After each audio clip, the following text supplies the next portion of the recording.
Hello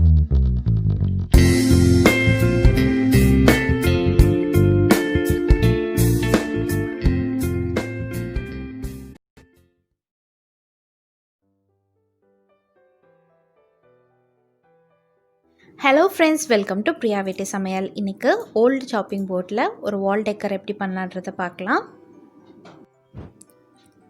shopping போர்டில் நீங்கள் colour பண்ணிக்கலாம். நான் வந்து லைட் ப்ளூக்காக 2 கலரை மிக்ஸ் பண்ணியிருக்கேன்.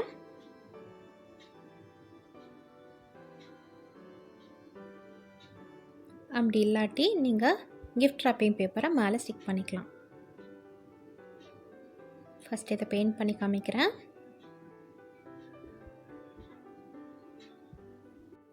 இதை நம்ம கலர் பண்ணியாச்சு. இதை வந்து 1 மணி நேரத்துலேருந்து 2 மணி நேரம் வரைக்கும் காய விட்டுடலாம். இது ட்ரை ஆனதுக்கப்புறமா கிஃப்ட் ராப்பிங் பேப்பரை மேலே ஸ்டிக் பண்ணிக்கலாம். இந்த போர்டில் வந்து ஃபெவிகால் ஃபுல்லாக அப்ளை பண்ணிவிட்டு அதுக்கு மேலே இந்த பேப்பரை ஸ்டிக் பண்ணிக்கலாம். இந்த ஃபெவிகால் மேலே வந்து இந்த பேப்பரை வந்து நல்லா ஸ்டிக் பண்ணிக்கலாம். பேப்பர் ஸ்டிக் பண்ணதுக்கப்புறமா இது ட்ரை ஆகணும். இந்த கார்னர்ஸ்லாம் கூட நல்லா நிறையா ஃபெவிகால் அப்ளை பண்ணி ஸ்டிக் பண்ணிக்கலாம்.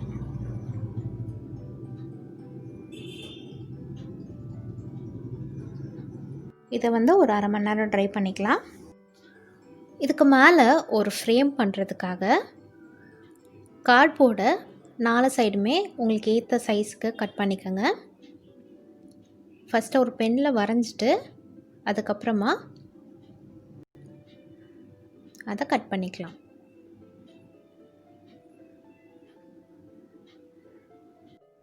நம்ம கட் பண்ணி எடுத்ததுக்கப்புறமா இந்த மாதிரி உங்களுக்கு ஃப்ரேம் கிடைக்கும்.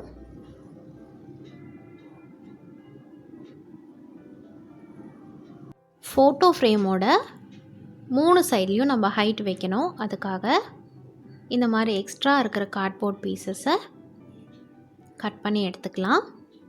ஏன் நம்ம 3 சைடு மட்டும் ஹைட் கொடுக்குறோன்னா, அந்த ஒரு சைடு வந்து நம்ம ஃபோட்டோவை இன்சர்ட் பண்ணணும். அதனால் கொஞ்சம் கேப் வேணும்.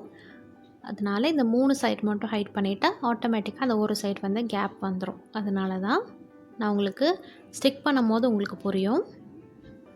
இந்த ஃப்ரேமில் நம்ம இப்போ கட் பண்ண சின்ன சின்ன பீசஸை 3 சைடு நான் வைக்கிற மாதிரி வச்சு ஸ்டிக் பண்ணிக்கோங்க.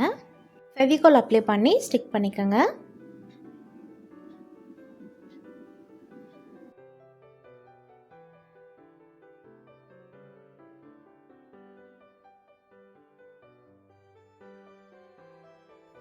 மேலே இந்த லேயர் மட்டும் நம்ம ஸ்டிக் பண்ணல, மீதி 3 சைடுமே நம்ம ஸ்டிக் பண்ணியிருக்கோம். ஓகேவா? இதை வந்து நம்ம கலர் பேப்பரை வச்சு கவர் பண்ணிக்கலாம். இல்லை நீங்கள் பெயிண்ட் பண்ணணுன்னா கூட பெயிண்ட் பண்ணிக்கலாம். கலர் பேப்பரை இதுக்கு ஏற்ற மாதிரி கட் பண்ணிவிட்டு ஃபெவிகால் வச்சு கலர் பேப்பரை இந்த மாதிரி 4 சைடுமே ஸ்டிக் பண்ணிக்கோங்க.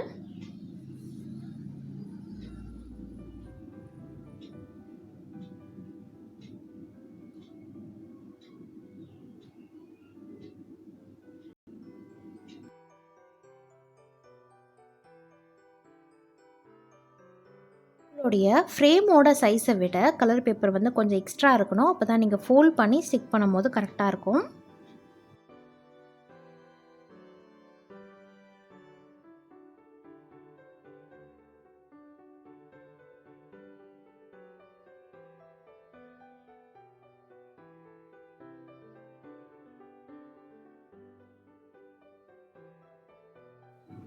நம்மளுடைய ஃப்ரேம் வந்து ரெடி ஆகிடுச்சு. ஃபெவிகால் அப்ளை பண்ணதுக்கப்புறமா ஒரு 5 to 10 மினிட்ஸ் ட்ரை பண்ணாலே போதும். இந்த ஃப்ரேமை வந்து நம்ம செஞ்சுருக்க அந்த சாப்பிங் போர்டில் இந்த மாதிரி ஸ்டிக் பண்ணிக்கலாம். அப்படி இல்லைன்னா பிளாஸ்டிக் கவர் இல்லை ஷீட் எடுத்துக்கலாம். இந்த ஃப்ரேமை கவர் பண்ணுறதுக்கு பிளாஸ்டிக் ஷீட் யூஸ் பண்ணிக்கலாம். இல்லைன்னா லேமினேஷன் ஷீட் கூட கிடைக்கும் ஈஸியாக, அது கூட நீங்கள் யூஸ் பண்ணிக்கலாம். அந்த ஃப்ரேமோட இன்னர் சைஸுக்கு கொஞ்சம் எக்ஸ்ட்ரா கட் பண்ணிங்கன்னா தான் அதை வந்து ஃபெவிகால் இல்லை செலோ டேப் வச்சு மேலே ஸ்டிக் பண்ணிக்க முடியும். இந்த மாதிரி ஸ்டிக் பண்ணிக்கோங்க.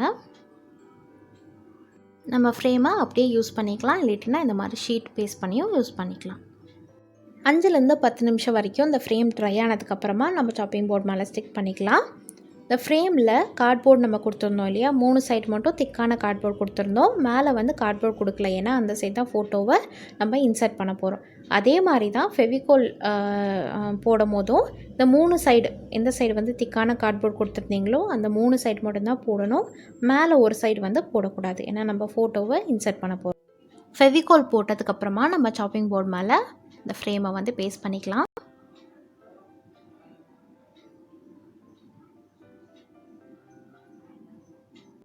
இது காயறதுக்காக இது மேலே ஏதாவது வெயிட் வச்சுட்டு ஒரு 10லேருந்து 15 நிமிஷம் விட்டுடலாம். இப்போ நம்ம சொன்ன மாதிரியே மேலே வந்து நம்ம கேப் தெரியுது பாருங்கள், அந்த கேப்பில் தான் நம்ம ஃபோட்டோவை இன்சர்ட் பண்ணணும் உள்ள. இந்த ஃப்ரேமில் வந்து நீங்கள் எது வேணால் இன்சர்ட் பண்ணிக்கலாம். என்கிட்ட பழைய க்ரீட்டிங் கார்டு இருந்தது, அதனால் நான் வந்து அதை யூஸ் பண்ணிக்கிறேன். உங்கள்கிட்ட ஃபோட்டோஸ், உங்களோட ஃபோட்டோஸ், இல்லை வந்து நீங்கள் ட்ராயிங் பண்ண பிக்சர்ஸ், அப்படி இல்லாட்டினா மோட்டிவேஷனல் கோட்ஸ் ஏதாவது இருந்தால், இல்லை புக்ஸில் இருக்க சில பிக்சர்ஸ் கூட நீங்கள் இன்சர்ட் பண்ணிக்கலாம். நம்மளுடைய ஃபோட்டோ ஃப்ரேம் இல்லை வால் டெக்கர் வந்து ரெடி ஆகிடுச்சு. சாப்பிங் போர்டுக்கு பின்னாடி ஹேங் பண்ணுறக்கு ஒரு ஆப்ஷன் கொடுத்துருக்காங்க, எல்லா சாப்பிங் போர்ட்லேயும் இருக்கும். அதை வச்சு நீங்கள் ஹேங் பண்ணிக்கலாம். அப்படி இல்லாட்டினா நீங்கள் டேபிளில் கூட வால் டெக்கராக வச்சுக்கலாம். இந்த வீடியோ உங்களுக்கு பிடிச்சிருந்தா லைக் பண்ணுங்கள். உங்கள் ஃப்ரெண்ட்ஸ் அண்ட் ஃபேமிலிஸ் கூட இந்த வீடியோவை ஷேர் பண்ணுங்கள். கீழே உள்ள ரெட் கலர் சப்ஸ்கிரைப் பட்டனை ப்ரெஸ் பண்ணி சப்ஸ்கிரைப் பண்ணிக்கோங்க. தேங்க்யூ ஃபார் வாட்சிங்.